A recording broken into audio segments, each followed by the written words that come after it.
5ই August এই statement দেওয়ার পরে আবারও রাতে আমিরি জামাতের পক্ষ থেকে একটি ভিডিও বার্তা দেশবাসীর উদ্দেশ্যে দেওয়া হয়েছিল কেন্দ্রীয় সংগঠনের পক্ষ থেকে। 6ই আগস্ট আপনারা জানেন যে আমরা বাংলাদেশ জামাত ইসলামীর পক্ষ থেকে সাংবাদিক সম্মেলন করেছিলেন, জামাত ইসলামীর পক্ষ থেকে করা হয়েছিল এবং আমিরের জামাত সেখানে দেশবাসীকে এবং জামাত ইসলামের সর্বস্তরের নেতাকর্মীকে একই বিষয়ে আহ্বান জানিয়েছিলেন। 7ই আগস্ট নির্বাহী পরিষদের জামাত ইসলামের বৈঠক থেকেও যে বক্তব্য দেওয়া হয়েছিল সেই বক্তব্য পত্রিকার মাধ্যমে প্রকাশিত হয়েছে। আপনারা জানেন ভিন্ন ধর্মাবলম্বীদের সার্বিকভাবে তাদের পাশে দাঁড়ানো এবং সহযোগিতা করার জন্য মত বিনিময়ের অংশ হিসেবে ঢাকেশ্বরী মন্দিরে আমিরে জামাত সহ আমাদের কেন্দ্রীয় নায়েবে আমির এখানে উপস্থিত আছেন, আমরা নিজেরা সেখানে উপস্থিত হয়েছিলাম এবং সেখানে আপনাদের সাথেই এখানে অধিকাংশই ছিলেন, কয়েকজন ছাড়া তাদের সাথে আমাদের মত বিনিময় হয়েছিল এবং আলহামদুলিল্লাহ এটা ভালো মত বিনিময় করেই আমরা আপনাদের পরামর্শ এবং আপনাদের প্রতি আমাদের যে দায়িত্ব সেই বিষয়টি আমরা আবারও তুলে ধরেছিলাম।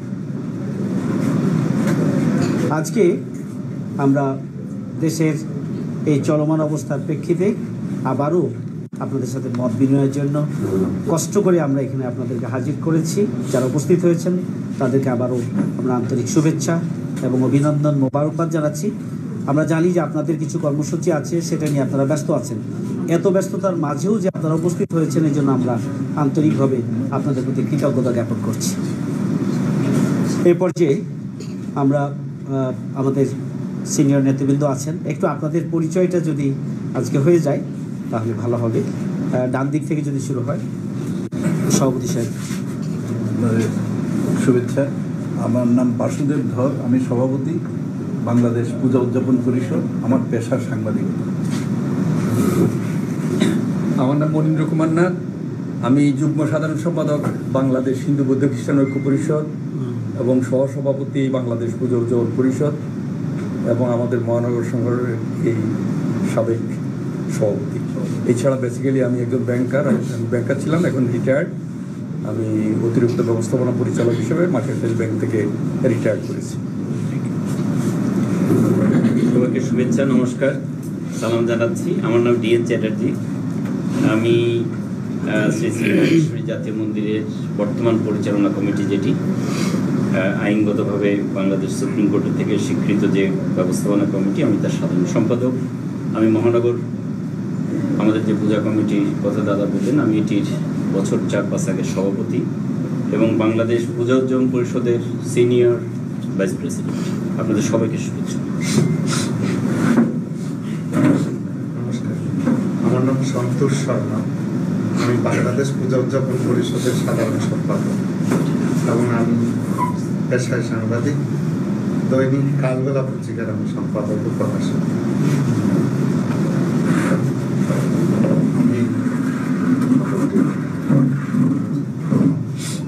আমি শ্রী লোকনাথ ব্রহ্মচারী আশ্রমের সিনিয়র সহসভাপতি।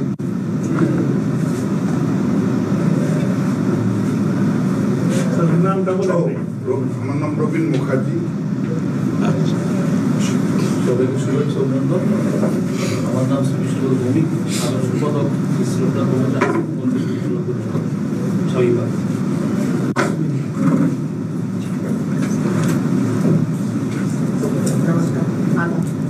আমি অ্যাডভোকেট প্রতিভা বাগচি, জাতীয় হিন্দু মহাজোটের মহিলা বিষয়ক নমস্কার, আমি বিজয় কৃষ্ণ ভট্টাচার্য, মহাসচিব বাংলাদেশ ব্রাহ্মণ সংসদ। নমস্কার, আমি অ্যাডভোকেট প্রদীপ কুমার পাল, আমি বাংলাদেশ জাতীয় হিন্দু মহাজোটের নির্বাহী সভাপতি। নমস্কার, আমি অ্যাডভোকেট গোবিন্দ প্রামাণিক, মহাসচিব বাংলাদেশ জাতীয় হিন্দু মহাজোট। নমস্কার, আমি দীনবন্ধু রায়, অ্যাডভোকেট, বাংলাদেশ জাতীয় হিন্দু মহাজোটের কেন্দ্রীয় কমিটির সভাপতি। আচ্ছা, এই ব্যক্তিত্ব পরিচয় হয়ে গেছে। বিশেষ জাস্ট একটু প্রথমে তো ওয়েলকাম করছি, বক্তৃতা ফর্মালি করবো। তো সারা দেশে আপনাদের উপর তো নানা রকম নিপীড়ন নির্যাতন রয়েছে, আমরা এই জন্য দুঃখিত। তো পরিস্থিতি কি একটু কুল হচ্ছে? পরিস্থিতি একটু কুল হচ্ছে। আর আপনারা যে 2-3টা প্রোগ্রাম করেছেন তো খুব ভালো হইল, এটাও একটা কারণ, সকলে অ্যাটেনশন দিতে পারছে। আচ্ছা, আমরা তো এই সরকারকে বলেছি যে আপনাদের সাথে যেন জরুরি মিটিং করে। আজকে পত্রে দেখলাম আগামীকাল মিটিং হবে। তো এটাকে আমরা কিন্তু প্রেস করছি গভর্নমেন্টকে যে আপনারা তাদেরকে ডাকছেন না কেন, সমস্যা শুনতেছেন না কেন। এবং আমরা এটা মনে করি যে দ্রুত কমিটি গঠন করে এটার জন্য তো কিছু করা শুরু করছি, যাকে আমি ফর্মালি বলবো এটা তাহলে একটুখানি ইমপ্রুভ করছে এখন। ঠিক আছে,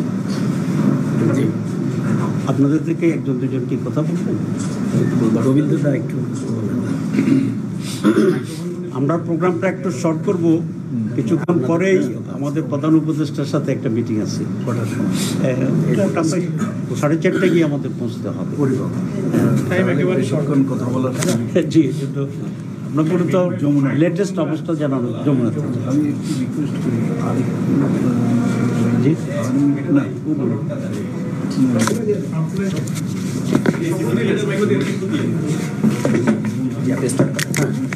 নমস্কার। আজকে যে আমাদের বিভিন্ন জায়গায়, সারা বাংলাদেশের বিভিন্ন জায়গায় যে মন্দির বাড়িঘরে যে হামলা হচ্ছে, এটা শুধু আজকে না, এটা 1947 সালের আগে থেকে, 1946 সাল থেকে বিভিন্ন সময়ে আমরা দেখছি কলকাতা দাঙ্গা, নোয়াখালী দাঙ্গা, এরপরে 1950 সালে সারা বাংলা জুড়ে এরকম দাঙ্গা হয়েছে, 1964 সালে দাঙ্গা হয়েছে, 1971 সালে 1 কোটিরও বেশি মানুষ আমরা শরণার্থী হিসেবে দীর্ঘ 1 বছর একটা তাঁবুর মধ্যে আমরা বসবাস করেছি, যেখানে পায়খানা সেখানেই প্রস্রাব সেখানেই স্নান, যার ফলে ওখানে হাজার হাজার লোক ওই সময় মারা গেছে। অথচ দেশ স্বাধীন হওয়ার পরে আমার এই দেশের যারা রাজাকার, যারা আলবদর, যারা আলসান যারা ছিল, তাদের সম্পত্তি কিন্তু এনিমি হয়নি, এনিমি হয়ে গেছে শুধুমাত্র হিন্দুদের সম্পত্তি। রমনা কালী মন্দির ধ্বংস করা হয়েছে। তারপরে আমরা দেখতে পাচ্ছি যে ওই সময় থেকেই পরবর্তীকালে বিএনপি আসছে, এরশাদের সময় আবার সারা বাংলাদেশের মঠ মন্দিরে হামলা হয়েছে, ভাঙচুর হয়েছে।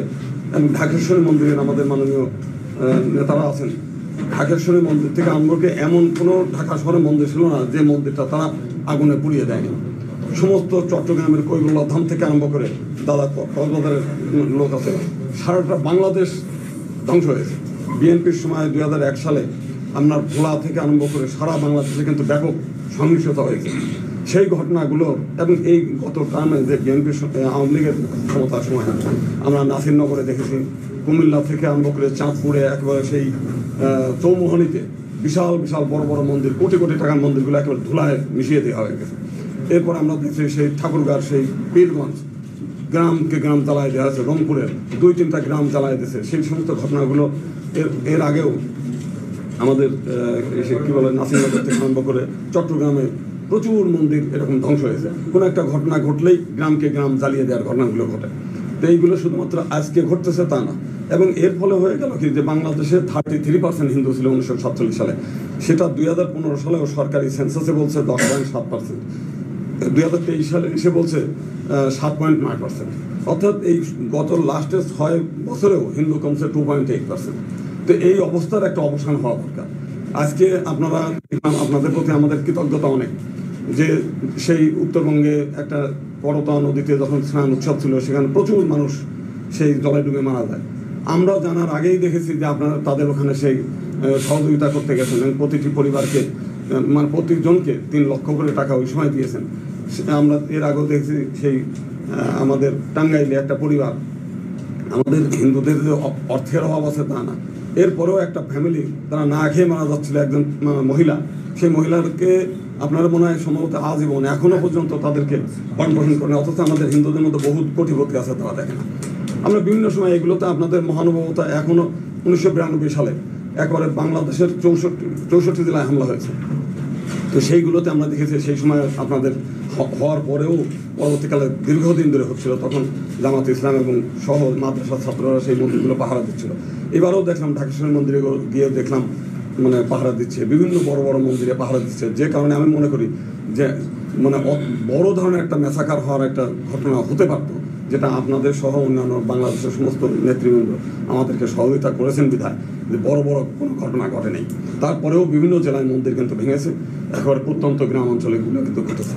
তো সেই কারণে আমার এটা হচ্ছে একটা স্পেসিফিক, যেহেতু আপনারা একটা রাজনৈতিক দল, একটা রাজনৈতিক সমাধান হওয়া দরকার। আপনাদের কাছে প্রস্তাব যে একসময় আমাদের 72টি সিট ছিল, রিজার্ভ সিট ছিল জাতীয় সংসদে, এবং পাকিস্তানের প্রতিষ্ঠার আগে আমাদের মুসলিম লীগের সঙ্গে হিন্দু নেতৃবৃন্দের একটা সমঝোতা ছিল, চুক্তি। সেটা হচ্ছে যে সেন্ট্রাল অ্যাসেম্বলিতে 10% প্রতিনিধি থাকবে হিন্দুদের, আর প্রাদেশিক পরিষদে 30% প্রতিনিধি হিন্দুদের থাকবে, এবং চাকরির ক্ষেত্রে 20% কোটা থাকবে, এবং সমস্ত হিন্দু ছাত্রদের জন্য একটা স্টাইপেন্ডের ব্যবস্থা থাকবে। এটা পাকিস্তানের সঙ্গে মুসলিম লীগের সঙ্গে তৎকালীন আমাদের যারা হিন্দু নেতৃবৃন্দ ছিল তাদের একটা চুক্তি ছিল, যে চুক্তির ফলে আজকে এই দক্ষিণাঞ্চল এবং সিলেট জেলা ভারত থেকে কেটে এই বাংলার মধ্যে ঢোকে। তো আমরা মনে করি সেই পৃথক নির্বাচন ব্যবস্থাটা যদি থাকে, কারণ নির্বাচন প্রত্যেকবার নির্বাচনের পরেই আমরা হলো ফুটবলের মতো ব্যবহার করি। অথচ আজকে পার্লামেন্টে দেখেন, কয়েকদিন আগেও আমাদের এখানে হরিজন পল্লীতে প্রায় 110টা পরিবারকে একেবারে ধুলায় মিশে যেতেছে। আমাদের যেসব এমপিরা পার্লামেন্টে একটা কথা বলতে পারতেছে না, আমাদের মানে জাতীয় পার্টির নেতারা গিয়ে ওখানে দেখছে, তারা পার্লামেন্টে কথা বলছে, কিন্তু আমাদের যে উজিরে খামাখা যারা এরা কিন্তু কোনো কথা বলছে না। তো কথা না বলার পিছনে তারা হচ্ছে একটা দলের প্রতিনিধি হিসেবে থাকছে। হিন্দু সম্প্রদায়ের কোনো প্রতিনিধি আমাদের জাতীয় সংসদে নাই এবং যাওয়ার কোনো সুযোগও নেই।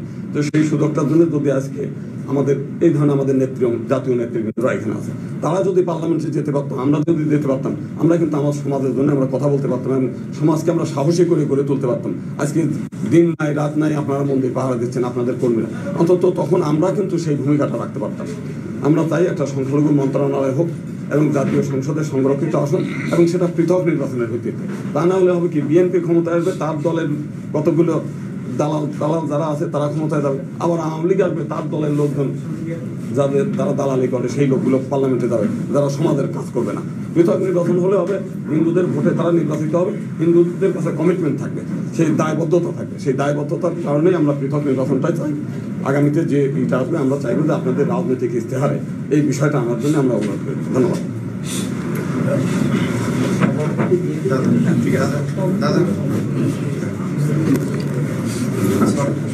আমি বলতেছি, আমরা বসে বলি, আমরা মত বিনিময় জিততে আসছি, এটা কোনো অনুষ্ঠান বিষয় না।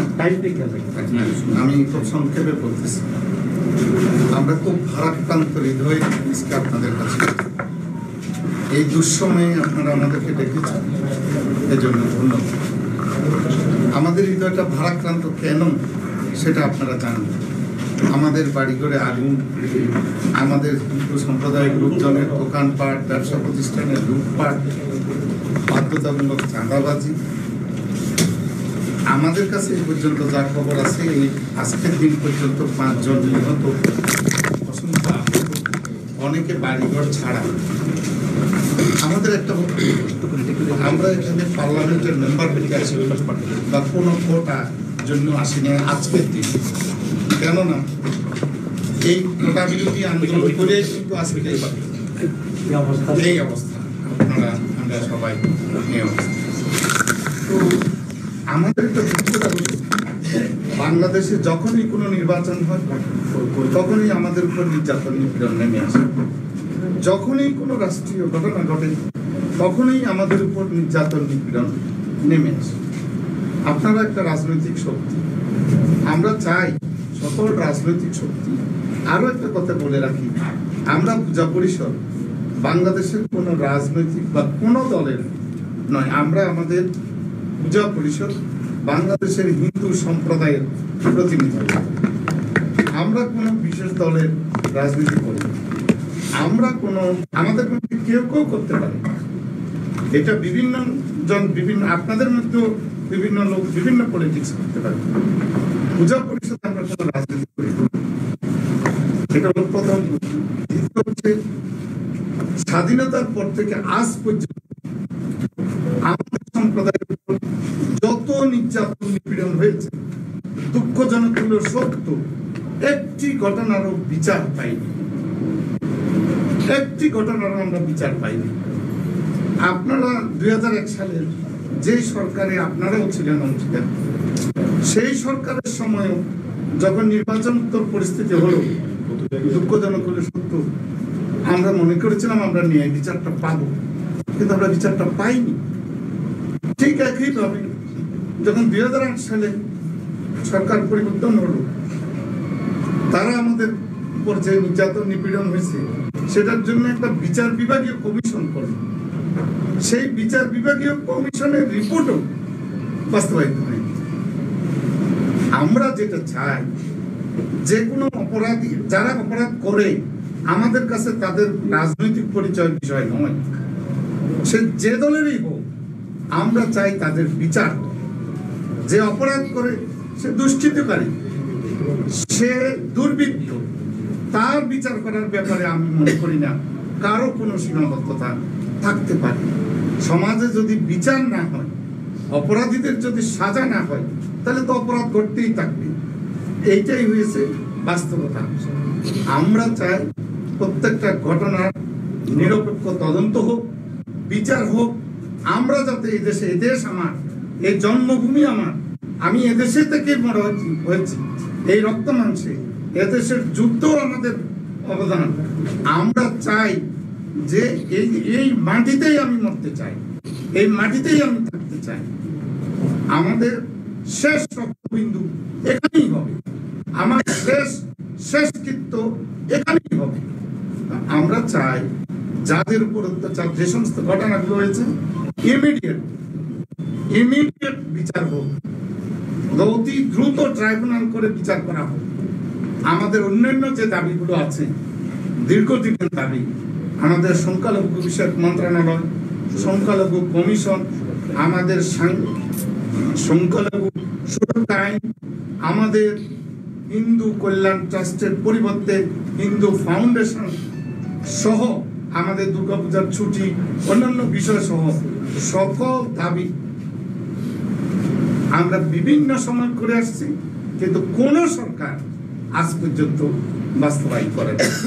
আপনাদের কাছে আমাদের, যেহেতু আপনারা রাজনৈতিক দল, আমাদের অনুরোধ, আমরা এই যাতে ভবিষ্যতে কোনো ঘটনা না ঘটে সেটার নিরাপত্তা চাই। আমরা আমাদের সামাজিক নিরাপত্তা চাই। আপনারা শুনলে আশ্চর্য হবেন, বাড়ি বাড়িতে আমি মন্দিরে আগুন দিলে সেটা আপনি দেখতেছেন, বাড়িঘরে আগুন দিলে সেটা দেখতেছেন, মানুষ মেরে ফেললে সেটা দেখতেছেন, কিন্তু গোপনে যে চাঁদাবাজি চলতেছে, নীরবে চাঁদাবাজি, সেটা কিন্তু কেউ দৃশ্যমান নয়। তারপরে হিন্দু ব্যবসায়ীদের, হিন্দু চাকরিজীবীদের আমি আজকেও বলতেছি, বেশ কয়েকটা শিক্ষা প্রতিষ্ঠানের শিক্ষকদেরকে পদত্যাগে বাধ্য করা হয়েছে। এই ধরনের ঘটনা কেন? আমরা চাই সম্প্রীতির বাংলাদেশ, আমরা চাই বৈষম্যহীন বাংলাদেশ। আমরা আশা করি আমাদের এই চাওয়ার ক্ষেত্রে আপনাদের উপর পাশে পাবো। অনেক একটু আপ দেওয়া যাচ্ছে না, কারণ আমাদের একটা কথা বলি, একটা বিষয়, এই অন্তর্বর্তীকালীন সময়ে আমাদের দুইজন প্রতিনিধি বক্তব্য দিয়েছেন, এবং আমাদের একটা দাবি সংখ্যালঘু বিষয়ক মন্ত্রণালয়।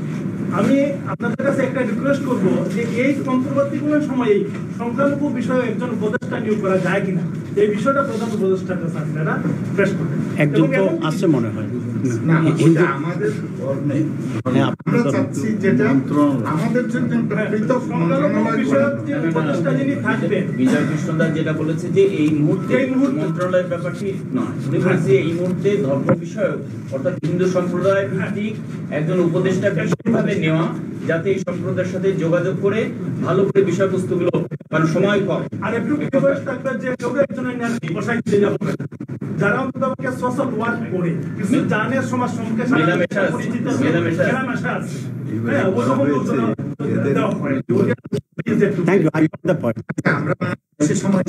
Thank you. আমরা সে সময় ধন্যবাদ আপনাদের সবাইকে।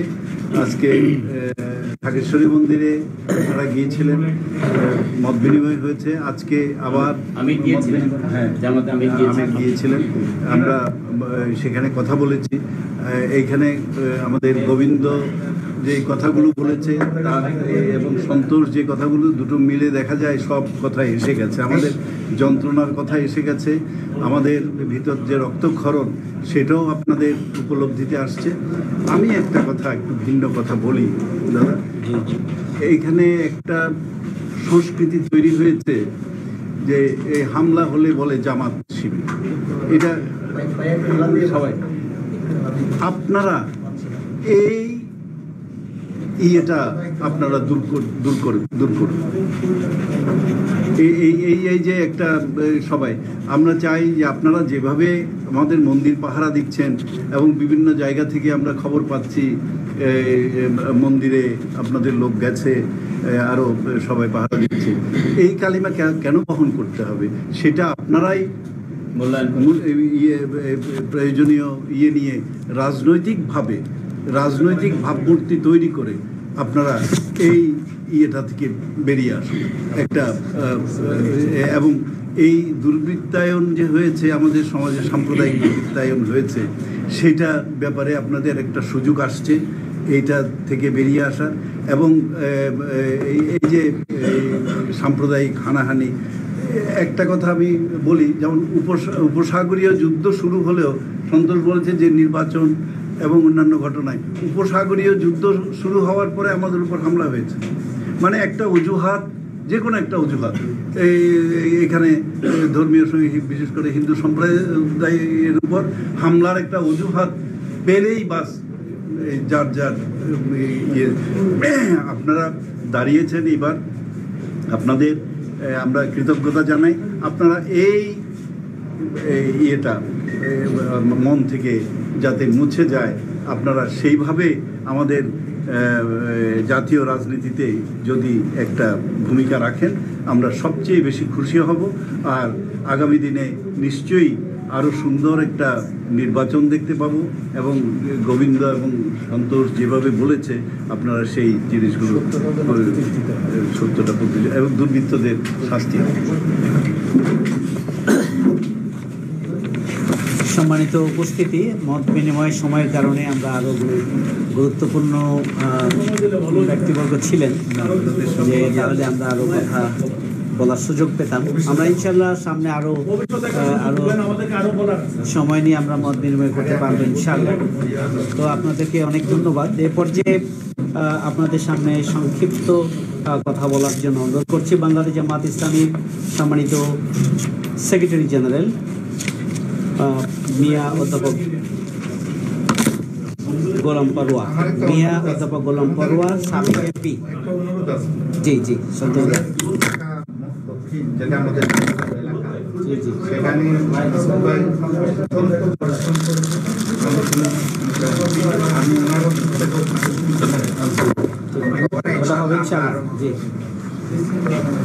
আচ্ছা, বসেই বলি। জি জি ধন্যবাদ।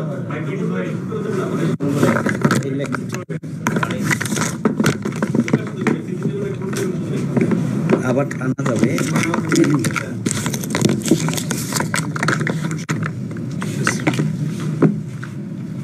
ধন্যবাদ এবং আন্তরিক শুভেচ্ছা, অভিনন্দন।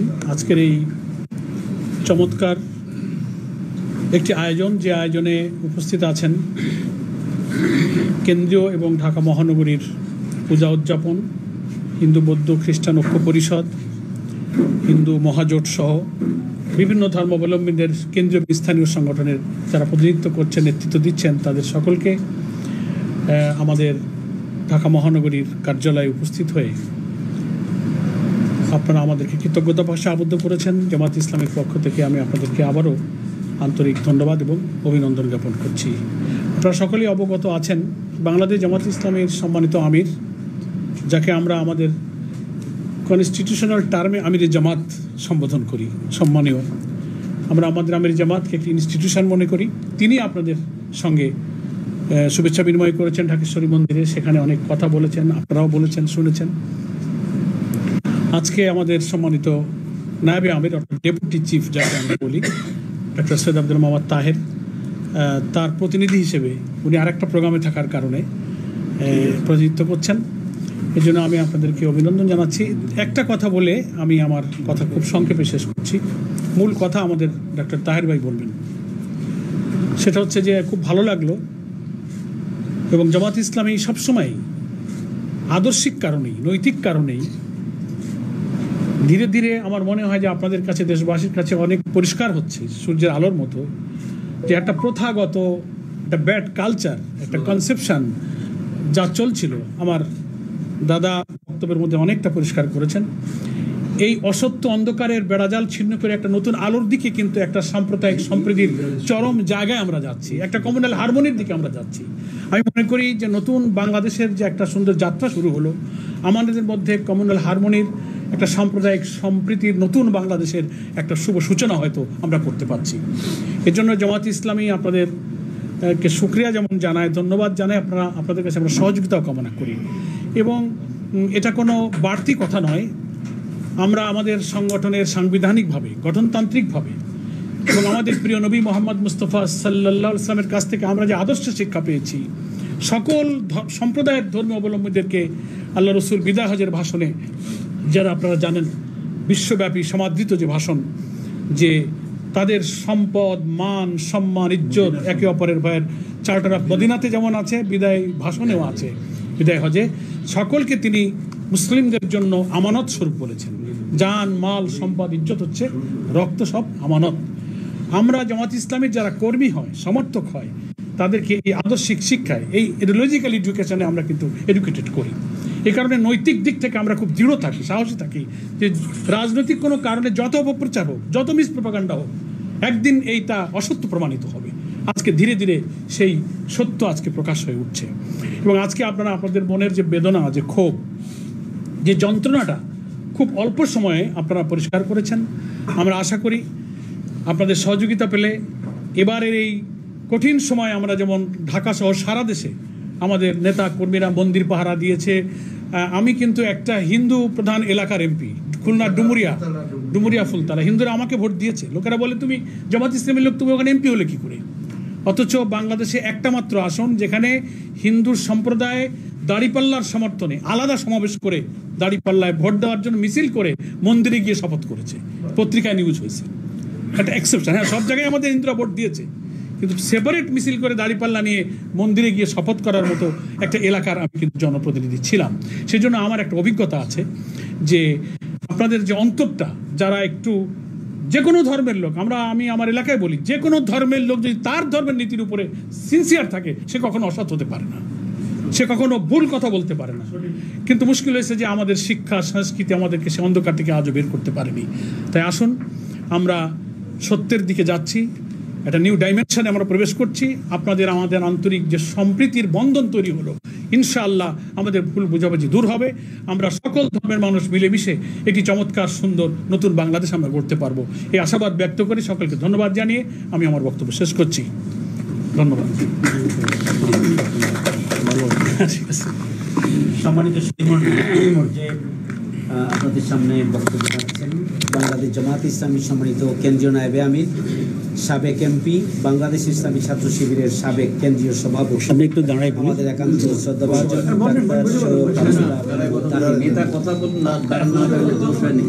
ডাক্তার সৈয়দ আব্দুল্লাহ মোহাম্মদ তাহের ভাইকে বক্তব্য রাখার জন্য বিনীত অনুরোধ করছি। আমি আমাদের সেক্রেটারি জেনারেল মতো ভালো বক্তব্য, আমরা বক্তৃতা শিখি ওনার কাছ থেকে।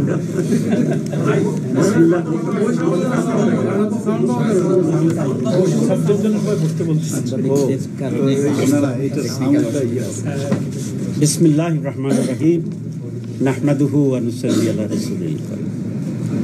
জামাত ইসলামীর কেন্দ্রীয় নেতৃবৃন্দ, আজকে উপস্থিত আমাদের অত্যন্ত সম্মানিত, সমাজে অনেক বেশি গুরুত্বপূর্ণ এবং বাংলাদেশের সেকেন্ড লার্জেস্ট যে কমিউনিটি এবং হিউজ বিগ কমিউনিটি, হিন্দু সম্প্রদায়ের প্রতিনিধিত্বমূলক নেতৃবৃন্দ, আপনাদের সবাইকে আন্তরিক শুভেচ্ছা এবং আদাব।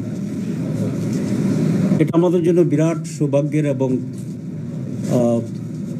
সুযোগ, আমরা অল্প কিছুদিনের ব্যবধানে আপনাদের নেতৃবৃন্দের সাথে দুইবার সাক্ষাতের, মোলাকাতের এবং মত বিনিময়ের সুযোগ পেয়েছি, যেটা অতীতে এমনি করে হয়। আমি একটু এক্সট্রা ধন্যবাদ জানালে আপনারা অন্যরা হয়তো মাইন্ড করবেন না, কালো বেলার মাননীয় সম্পাদককে, সন্তোষ দা। কারণ যখন জামাত ইসলামীকে কেউ পত্রিকায় খবর দিতে চাইতো না, সংকোচ করত, তখন ওনার কালো বেলাতে আমরা কাভারেজ করতাম। আমি একটু বিস্মিত হইতাম যেটা কেন ঘটছে। আমার মনে হয়েছে ওনার বক্তব্যে আজকে সেটা রিফ্লেকশন হয়েছে, ওনার বিজ্ঞতা এবং উদারতা, এবং তার পাশাপাশি একটি বড় জনগোষ্ঠীর প্রতিনিধিত্বমূলক একটি প্রতিষ্ঠানকে অ্যাভয়েড না করার যে টেন্ডেন্সিটা, এটা এক ধরনের ইনসাফের প্রতিফলন, ইকুইলিটির একটা প্রতিফলন ওনার পত্রিকার মধ্যে আমরা পেয়েছি। এই জন্য ওনাকে একটা এক্সট্রা ধন্যবাদ দিতে চাই। আপনারা অনুমতি দেন তো নাকি? কথা সংক্ষেপেই বলবো, কারণ আজকে একটি ব্যস্ততা বেশি, আপনাদেরও আমাদেরও, কিন্তু আমি মনে করি সংক্ষেপ কথায় সমস্যার সব দিক কাভার হবে না। আমাদের উনি যেটা দাবি করেছে সময় বেশি দিলে হতো, আমি এর সাথে একমত। সেই সুযোগটা আপনারা আমাদেরকে দেবেন, কারণ আমরা সবসময় সকলের সাথে একটি ইন্টারাকশন করার জন্য আগ্রহী, এবং এটা আমাদের মূল সংগঠন এবং আদর্শের একটি কর্মসূচির অংশ। আমাদের মেসেজকে আমাদেরকে আমরা এক্সপোজ করতে চাই। অনেক সময় আমরা সুযোগ পাই না বিভিন্ন জায়গায়, নানা কারণে। আর একটা খুব গুরুত্বপূর্ণ কথা এখানে আসছে, সেটা হচ্ছে মানুষ মনে করে জামাত ইসলামী একটি সাম্প্রদায়িক দল এবং হিন্দু বিরোধী দল। এটা সমাজে খুব বেশি করে একটা ডিপ রুটেড এস্টাবলিশড এক ধরনের মিসকনসেপশন, বিভ্রান্তিমূলক একটি ধারণা। আরেকটি বিভ্রান্তিমূলক ধারণা আপনাদের ব্যাপারে আছে, সেটা হচ্ছে হিন্দুরা মানেই আওয়ামী লীগের ফিক্সড ভোটার, ফিক্সড ডিপোজিট। দুটাই আমি মনে করি সঠিক নয়, বিভ্রান্তিমূলক। জামাত কমিউনাল এবং হিন্দু বিরোধী, এই অপবাদটি অপনোদনের দায়িত্ব আপনাদের। আর হিন্দু মানে আওয়ামী লীগকে ভোট দেয়, এই ভুল তথ্যটি অপনোদনের দায়িত্ব আমাদের। আপনারা যখন বলবেন যে জামাত আমার বাড়িতে হামলা করে নাই, অগ্নিসংযোগ দেয় নাই, হিন্দুদেরকে হত্যা করে নাই, আপনাদের সাক্ষীটা বিশ্বাসযোগ্য হবে। আর আমি যতবারই বলি যে আমি কমিউনাল নয়, আমি হিন্দুদের বাড়ি পাহারা দিই, জ্বালানো তো দূরের কথা, এটা বিশ্বাসযোগ্য হবে না। শুধু আমি শুরুতেই আমাদের সত্য প্রতিষ্ঠার জন্য, সমাজে যখন সত্য থাকে না, ইনসাফ থাকে না, সঠিকতা থাকে না, তখন কোনো বর্ণ বা বিশ্বাসের বিষয় নয়, ধর্ম বর্ণ নির্বিশেষে হিন্দু মুসলমান সকলেই নির্যাতিত হয়, সকলেই বঞ্চিত হয়। এটি হচ্ছে আজকের সমাজে আমাদের সবচেয়ে বড় ক্রাইসিস। আমরা সত্যকে সত্য হিসাবে নিচ্ছি না, আমরা মিথ্যাকে মিথ্যা হিসাবে নিচ্ছি। আমি আপনাদেরকে অনুরোধ করব, আপনাদেরও এটাই হওয়া উচিত, যেটা সঠিক, যেটা কল্যাণকর, যেটা অপেক্ষাকৃত ভালো। অ্যাবসলিউট ভালো লোক তো পাওয়া কঠিন, কিন্তু যেটা অপেক্ষাকৃত ভালো, আপনারা বিশ্বাসের ভিত্তিতে নয়, রাজনীতির ভিত্তিতে নয়, অপেক্ষাকৃত ভালোকে গ্রহণ করবেন, অপেক্ষাকৃত মন্দকে পরিহার করবেন। ভারতে জামাত ইসলামী কাজ করে ইন্ডিপেন্ডেন্ট, আমাদের মতো নয়, অনেকটা নন পলিটিক্যাল। প্রথমে জামাত সিদ্ধান্ত নিত যে আমরা ভোট দেব না, ভোট থেকে তারা বিরত থাকতো। একটা পর্যায়ে এসে তারা ভোট দেওয়ার সিদ্ধান্ত নিত, এবং কাকে ভোট দেবে, যেদের নন পলিটিক্যাল পার্টি, সেখানে তারা মূল নীতি দিয়েছে যে যারা ক্যান্ডিডেট হবে তাদের বিরুদ্ধে মানুষ হিসাবে যিনি অপেক্ষাকৃত ভালো, আমরা তাকে ভোট দেব। তো ক্যান্ডিডেট তো অধিকাংশই হিন্দু হবে, আমাদের দেশের অধিকাংশ মুসলমান, তাহলে হিন্দুকেই তো ভোট দিচ্ছে। কিন্তু হিন্দুদের ভিতরে যিনি অপেক্ষাকৃত ভালো, তাকে দেওয়ার সিদ্ধান্ত কোনো ব্যক্তি বা কোনো দলকে নয়, বাই পার্সন দে সিলেক্টেড। এরকম একটি নীতিমালা আমাদের দেশে মুসলমানদেরও যদি থাকতো, যে যে ভালো ক্যান্ডিডেট আমার এলাকায়, আমি তাকে ভোট দেবো, তাহলে আপনারা যে দাবিগুলো উত্থাপন করেছেন, এর প্রায় সকলগুলোর সাথে, প্রায় বললাম একটি আমাকে আরেকটি স্টাডি করার অপেক্ষা। আদারওয়াইজ আমরা সব কিছুর সাথেই একমত আছি। আমি এটা দৃঢ়ভাবে বিশ্বাস করি যে পার্লামেন্টে প্রত্যেক দলের মিনিমাম একটা প্রতিনিধিত্ব থাকা উচিত। আমাদের দেশে অনেক ছোট দলও আছে, তাদেরও কিছু পিকুলিয়ার সিচুয়েশন হয়, তাদেরও কিছু এক ধরনের নিজস্বতা আছে, তাদের কিছু আলাদা ধরনের ডিমান্ড আছে। সেগুলো তার দলের প্রতিনিধি যেভাবে এক্সপ্রেস করবে আরেকজন ব্যক্তিটা পারবে না। সেই জন্য আমি সংখ্যাগত সেটা বলছি না, কিন্তু আমি বলছি প্রত্যেকটা বিশ্বাসের লোকদের একটি মিনিমাম প্রতিনিধিত্ব পার্লামেন্টে থাকা উচিত। আমরা নীতিগতভাবে রিপ্রেজেন্টেটিভ টাইপ অথবা ইলেকট্রাল পার্সেন্টেজ অফ ভোটসের ভিত্তিতে পার্লামেন্টের প্রতিনিধিত্বের ব্যাপারে আমরা চিন্তা ভাবনা করি, যেটা টার্কিতে এখন প্র্যাকটিস হচ্ছে আপনারা জানেন। এবং সেরকম যদি হয় তাহলে আপনাদের প্রতিনিধিত্বের সংখ্যা অনেক বাড়বে। কিন্তু এটা কারা করবে না? একটা অনেক বড় দল আছে, তারা এটা সমর্থন করবে না। এবং কেন করলে তারা এটা করতে পারতো? তারা অ্যাবসলিউট মেজর ছিল, 2/3 ছিল, সংবিধান পরিবর্তন তাদের সুযোগ ছিল। তারা যদি আপনাদের বন্ধু হইতো রিয়েলি, তো তারাই তো করতো। তারা করবে না এই জন্য তারাও মনে করে যদি সম্প্রদায় ভিত্তিক ভোটের জন্য আলাদা ব্যালট বাক্স হয় তাহলে অনেক জায়গায় তারা ভোটের ব্যবধানে হেরে যাবে, আপনাদেরকে যদি ফিক্সড ডিপোজিট মনে করে। তো সুতরাং তারা যখন তাদের স্বার্থের কনসিডারেশন আসে তখন আপনাদেরকে ব্যবহার করতে চায়, কিন্তু আপনাদের কাছ থেকে সেভাবে তারা এখানে অধিকার দিতে চায়। It's a political interest. এরপরে যেটা আমি মনে করি সেটা হচ্ছে আপনারা যেগুলো বলছেন বাড়ি পড়ে দিচ্ছে, মানুষ হত্যা করছে, ব্যবসা শেষ করছে, তার চেয়ে অনেক বড় ক্রাইসিস হচ্ছে আপনাদের সমস্যা হচ্ছে নিরাপত্তাহীনতা বোধ।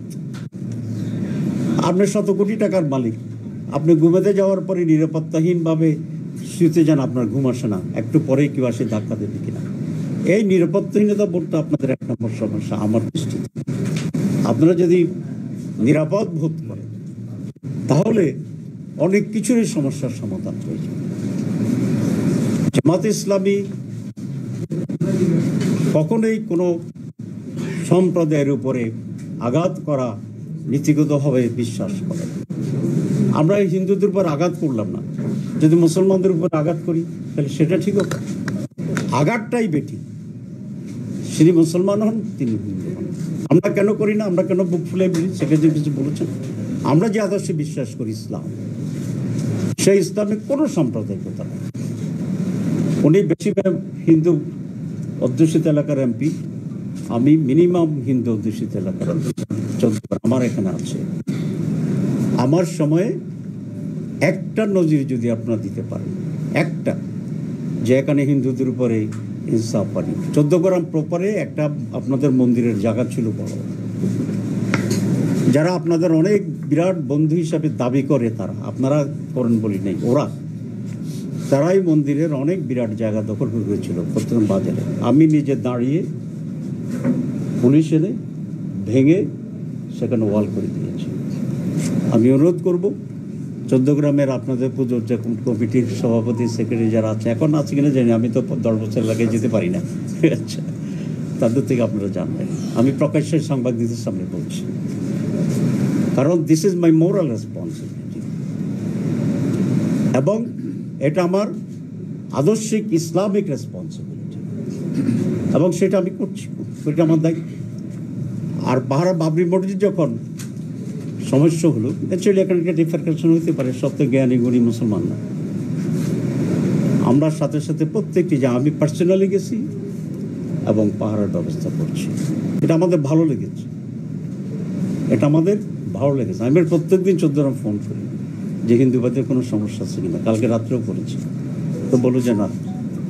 তো সুতরাং বলেছি এটা আমাদের কোনো একটা বিশেষ সিচুয়েশনের আমাদের স্পেশাল কোনো ভূমিকা নয়।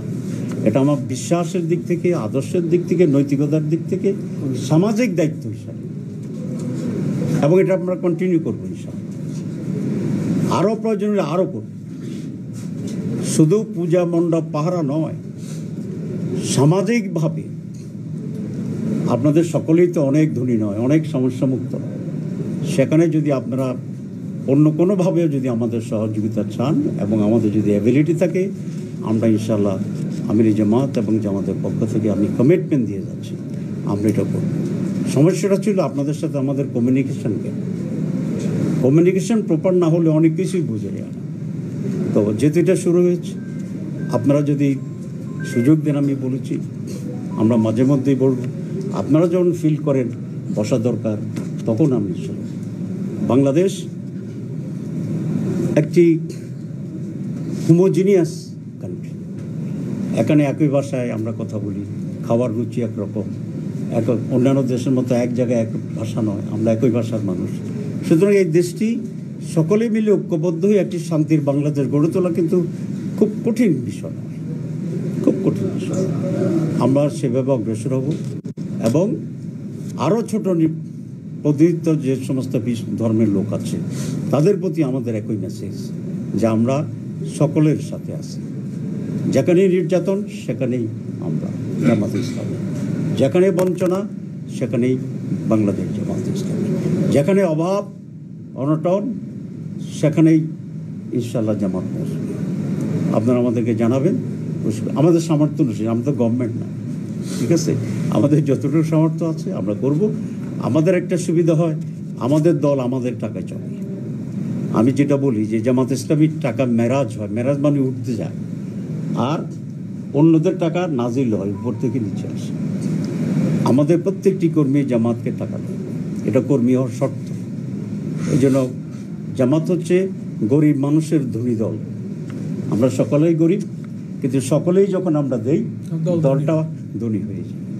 তো সেই জন্য আমাদের স্ট্রেংথটা আমাদের আছে, আমরা আপনাদের সাথে ইনশাল্লাহ আরও মত বিনিময় করবো। একটা ছোট্ট কথা আমি বলতে চাচ্ছিলাম, সেটা হচ্ছে এখন তো law and order enforcement authority আসছে।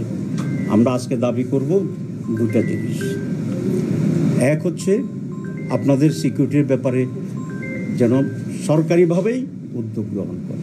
কোনো একটা লোক কোনো একটা দল গিয়ে লাঠিসোলায় দাঁড়িয়ে থাকবে, এটা একটু বেমানান টাইপের, আমরা বাধ্য হয়ে গিয়েছি। কিন্তু আমরা মনে করি এখন সরকারি ফোর্স করবে। 2 নম্বর বলবো ইনশাআল্লাহ যদি করে যে অবিলম্বে কমিশন করে দোষীদের শাস্তি প্রদান করার জন্য, এটা খুব ওনাদের যৌক্তিক দাবি। 2 নম্বর আমি আপনারা যেটা বলেছেন যে বিচারহীনতাটাই বিরাট সমস্যা। এই বিচারহীনতা আপনাদের জন্য 50 বছর, আমাদের জন্য কমপক্ষে 25 বছর। আমাদের কত লোককে হত্যা করেছে, কত ঘরবাড়ি জ্বালিয়ে দিয়েছে। আমি 10 বছর বাড়িতে চাই না, আমি অবশ্যই ইলেক্টেড এমপি লাস্টলি। তো বিষয়টা হচ্ছে শুধু কোনো সম্প্রদায়ের প্রতি না, এটা হচ্ছে মানুষগুলোর রিফ্লেকশন। এই মানসিকতা চেঞ্জ করতে হবে, সঠিক লোককে সিলেক্ট করতে। আমি শেষ করে দিচ্ছি, 91 নির্বাচনের পরে আমি ওমরা করতে গেলাম, তো লোকেরা বললো যে আপনারা নারীকে সমর্থন করলেন কেন? আমরা বেগম জিয়াকে সমর্থন করছিলাম। তা বললাম যে দেখেন, এই জাতি আমাদেরকে 20 আসন দিয়া আত্মাইয়ত তো পারছে, যাতে মানে আর নামাজ শেখার আগে যে আমরা বসে থাকি, তারপরে সালাম ফিরতে হয়, এটার আত্মাইয়ত বলি আমরা। আত্মাইয়ত 20 আসন দিয়ে বসে দিচ্ছে, ডানে এক মহিলাকে দিছে, বামে আরেক মহিলাকে দিছে, শেখ হাসিনার খালেদা জিয়া।